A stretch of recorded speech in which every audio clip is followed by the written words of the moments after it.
Alex, and I am a recent graduate from Clark University. I'm going into the master's program.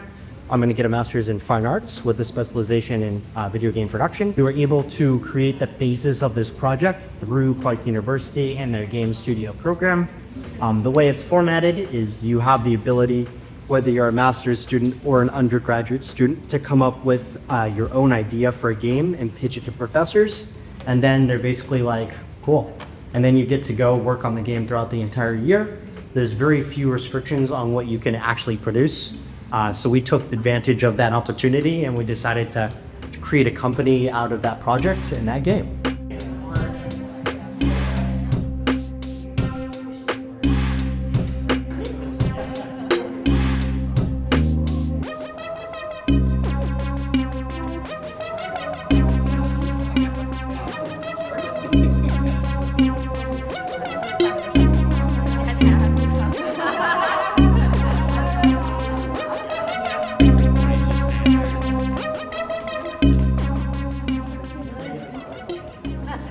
Unscent takes place in a place called the regulatory realm, which is sort of adjacent to our own reality, where all human beliefs manifest into tiny bureaucracies that enforce those beliefs upon the humans.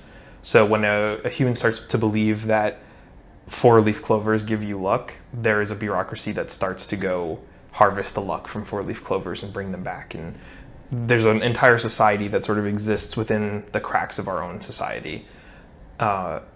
Valentine exists within one of these bureaucracies called the Unsentiment Department that enforces the belief that all things end up where they are meant to be, which is manifests in a lot of ways. I think the most common way in the game that we show is the unsent letters, but there's lots of things that are in the Unsentiment Department that shouldn't be there. They're not meant to be there.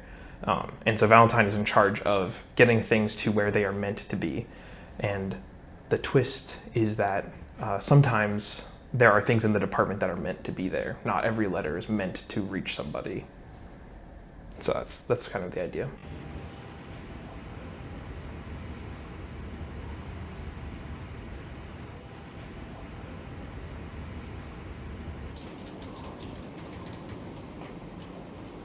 Brandon's just going to join to show you the career agent voices that he's creating.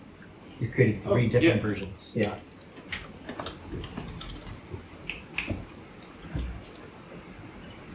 And then Jess is going to do a first pass at the external archives, or the external affairs. Department of Internal Affairs. Department of External Affairs. Internal. There we go. Okay, that's. I'm the one that wrote it, bro. No. Well, whatever that is. I told him the vibe was The Nightmare Before Christmas. Yeah. So if there's any other like comparables, just Beetlejuice Office is like the one that I would go for, but that's pretty fair too. There's a bureaucracy in Nightmare Before Christmas, kind of, right? the comparable sounds for Look up like Beetlejuice waiting room. internal affairs. I think it's the Office of Internal Affairs. Because I don't like read the department. So I think we start with marketing. Cool. Just to firm up the plan. God damn it. Sorry, my computer's black screen. I don't really need it. Oh no. Haha. Okay. All right. So this is what I'm thinking. I'm not going to erase this cute cloud.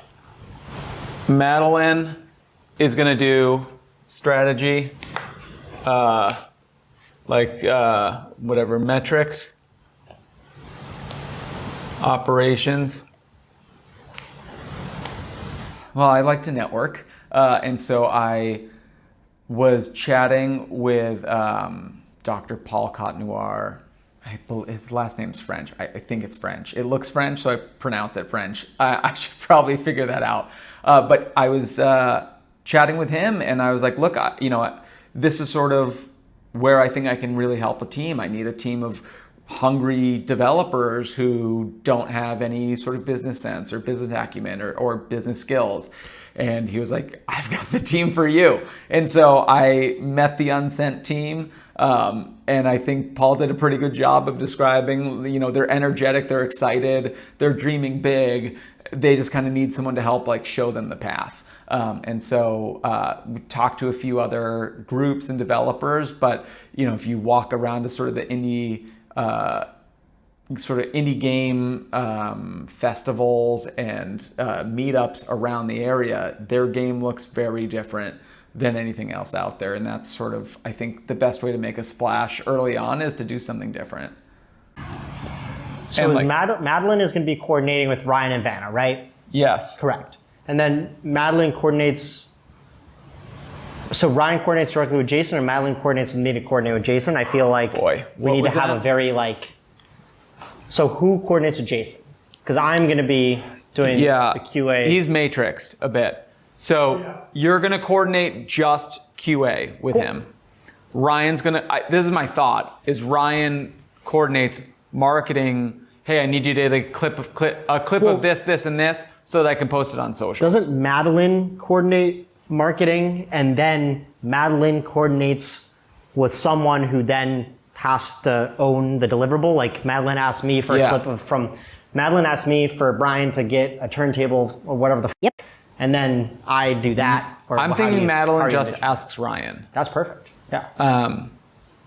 But if Madeline needs something from the development team, how does that happen? Madeline asks you. Okay. I think you are the gatekeeper for the dev team. Yeah, and we want to keep as much away from them as possible. That's the goal. That's the end goal. Yes. Yeah.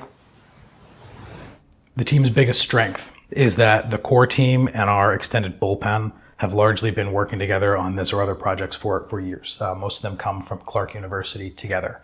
And that's cool. It means that they have shared understandings. They have some shared experiences. They've spent 2 years in some cases working on this game. So there's a lot of, call it synergies or whatever. You pick your corporate buzzwords, but there's a lot of value in having people that know and trust each other. At the same time, what that can create sometimes is a lack of outside perspectives. So for better or worse, our entire development team comes from the same developmental journey. They come from the same undergraduate programs. Those who went through the grad program here came from the same space. They got the same education from the same instructors, the same teachers. They had the same homework assignments. And yes, while they pursued individual projects, compared to, say, game dev grads from other studios or people who pursued alternative paths into the industry, I think there are solutions and approaches and things that we're not aware of because the team's education is so constrained. Education and expertise and intelligence are all different things. I don't mean to say that our team is better educated or poorly educated. Maybe you can even edit out anything that makes me drive at that. But the team, despite being in other ways many diverse, primarily comes from Clark University. Even our CEO is a Clark University alum. Then the question is, between the four of us in this room, how does Madeline leverage us? And to what degree can we be leveraged? Like website updates, right? That's going to be your thing. Well, 5 of us in the room, because Anna's also that's part of true. That's a really good point. You can spin the camera around and film yourself, right? But you don't have to. And then somewhere here, right? Thank you. I knew I was missing. So then we have Anya, who's going to be filming stuff. And so both of them, it'll probably be this.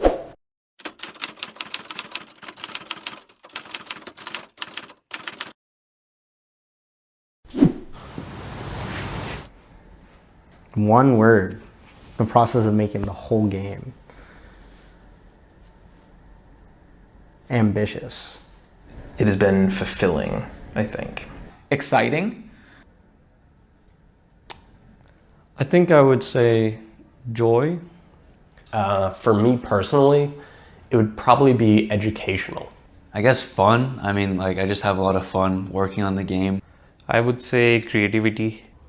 Starfleet. Starfleet, it's the organization that all the people in Star Trek on the Enterprise are part of. In this world, people are different. People have specialties and they are doing the work that they do because they care about it. Working here feels like working with the crew of the Enterprise. It feels like working with people who choose to be here because they want to be here doing this work. They're people who could be doing other work and making more money elsewhere, doing something more stable and more reliable, and they're not. They're doing this because they want to create art that give some kind of experience. They want to evoke some kind of emotion in another human being that they're never going to meet. That's really cool.